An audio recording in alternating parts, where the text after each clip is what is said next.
हे बघा रमाने हातामध्ये पकडलेले दिसतात बघा मासे. मंडळी नमस्कार. हे बघा माझ्या एका हातामध्ये हे लाल लाल मासे आणि दुसऱ्या हातामध्ये हा टोमॅटो, असे आम्ही सगळे आज लाल लाल झालेले आहोत. तर तुम्हाला इकडे दिसत आहे बघा, इकडे प्रदीप दादा आहे नमस्कार, इथे बारको दादा आहे नमस्कार, इथे आभा, रमा, मॅक्स, डॉली सगळेजण, सगळा परिवार इकडे आहे. आणि इकडे तुम्हाला बघा समोर हा तलाव दिसतोय. ह्या तलावामध्ये बारकू शेठ आणि प्रदीपनी हा सगळा तलाव करून घेतलेला आहे. तलावामध्ये प्रथमच तुम्हाला दिसते की इकडे वरती जाळं आहे, त्याच्यानंतर सगळ्या साईडनी इकडे प्लास्टिक आहे आणि आतमध्ये काय रे एरेटर पण आहेत ना, एरेशन लावले, आतमध्ये एरेशन आहे आणि स्वच्छ पाणी आहे. तर हा सगळा प्रकार सगुणा बागेमध्ये प्रथमच होत आहे. काय बारकू शेठ? बरोबर. आत्तापर्यंत बारकू शेठ आपल्याबरोबर ही जी जाळी जी लावलेली आहे ती पक्ष्यांनी हे मासे घेऊन जायला नको त्यासाठी जाळी वापरली. बरोबर. आणि बाजूने जे ग्रीन नेट लावलेली आहे हां, बाजूला ग्रीन नेट पण आहे, आपल्या माशांना खायला येऊ नये म्हणून आहे लावलेली आहे. तर हे जे तुम्हाला सगळं जे दिसतंय ह्याच्यामध्ये प्रथमच आपण आज इकडे तुम्हाला दिसते हे ह्याच्यामध्ये लाल मासे जे आहेत ते कुठले मासे आहेत? हे टँजरीन मासे आहेत, टँजरीन आहेत, ब्लॅक गप्पी आहे, काळे गप्पी, टँजरीन आणि कुठले आहेत जात, निऑन रेनबो आणि निऑन रेनबो, अशा आपल्याकडे 3-4 जातीचे मासे आहेत. सगळे हे शोभेचे मासे आहेत.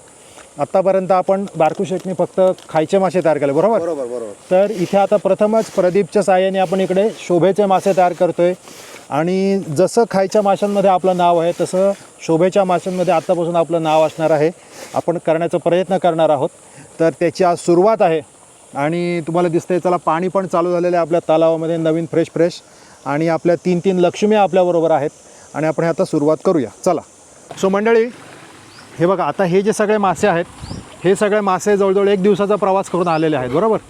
आणि ह्या माशांची जे ऑर्नामेंटल मासे आहेत ह्याचा सगळा दबदबा हा सगळा कलकत्ता वगैरे भागामध्ये, बरोबर?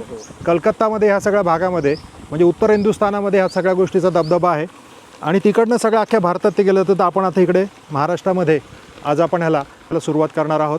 आणि काय जय महाराष्ट्र, जय महाराष्ट्र. तर आपण हे आता त्याला ॲक्लमटाईज करायला ठेवलेलं आहे. हे ॲक्लमटायझेशन म्हणजे पाण्याचं टेम्परेचर, दोन्ही पाण्याचं पिशवीतलं पाणी आणि ह्याच्यामधलं पाणी, बरोबर, एक होण्यासाठी आपण टेम्परेचर आणि पिशव्यांचं पाण्याचं टेम्परेचर ते एकत्र होण्यासाठी आपण हे पाण्यामध्ये ठेवलेले आहे, बरोबर. आणि त्याच्यानंतर आपण थोड्या वेळाने मासा सोडणार आहे. आता हा सगळा मासा सोडणार. काल रात्री हे 11 वाजता पॅकिंग झालेलं आहे, बरोबर. त्याच्यानंतर 5 वाजता आम्ही घरी आलो आणि नंतर मग आता आम्ही सोडतो, बरोबर. ठीक आहे, चला मग आपण आता ह्याला सुरुवात करूया. आता ऑलरेडी 5 मिनटं झालेले आहेत आपण त्यांना ठेवून, आता आपण त्याला सोडायला सुरुवात करूया. चला. आभारामाच्या हस्ते आपण पहिले घरात काढू. ओके. ऊन लागते तुला? बरं, पिशवी सोडतेस? पाणी सोडायचं आहे. पाण्यात नाही जायचं, मी उघडून देतो. पाण्यात नाही जायचं, उभं नाही राहायचं. राहायचं का नाही राहायचं?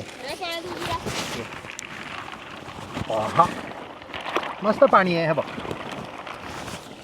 ये एक पाहिलं पाणी दाखव इकडे.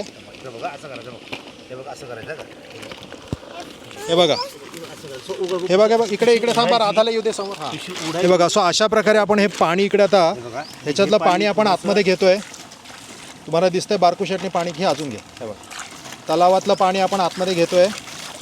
राधा पण आपल्याला मदत करते, म्हणजे माशांना शॉक कमी लागतो. ऑफकोर्स माशांना शॉक लागत नाही असं नाही, पण बरोबर प्रदीप, जास्त शॉक लागत नाही. आणि हे आता सगळ्यात पहिले आपण आपले लाल टँजरीन मासे सोडतोय. सोडतो ते, पकडू नको, पकडू नको. हां, ते बघ. वाव, हे बघ, हे बघ, हे बघ, हे बघ मासे. आता पकड मासे, आता पकडून दाखव. नको, तू नको पकडू, तू नको पकडू. हे बघा, हे बघा रमाने हातामध्ये पकडलेले दिसतात बघा मासे. हे बघा, दाखव बाबा हातामध्ये. ब्लॅक गप्पी. चला ठेवा खाली सोडा. हे बघा, हिला केवढा आनंद होते बघा. अशा प्रकारे आपण हे मासे सोडलेले आहेत. धन्यवाद मंडळी, धन्यवाद प्रदीप, धन्यवाद बारकू शेठ, धन्यवाद आभारामा.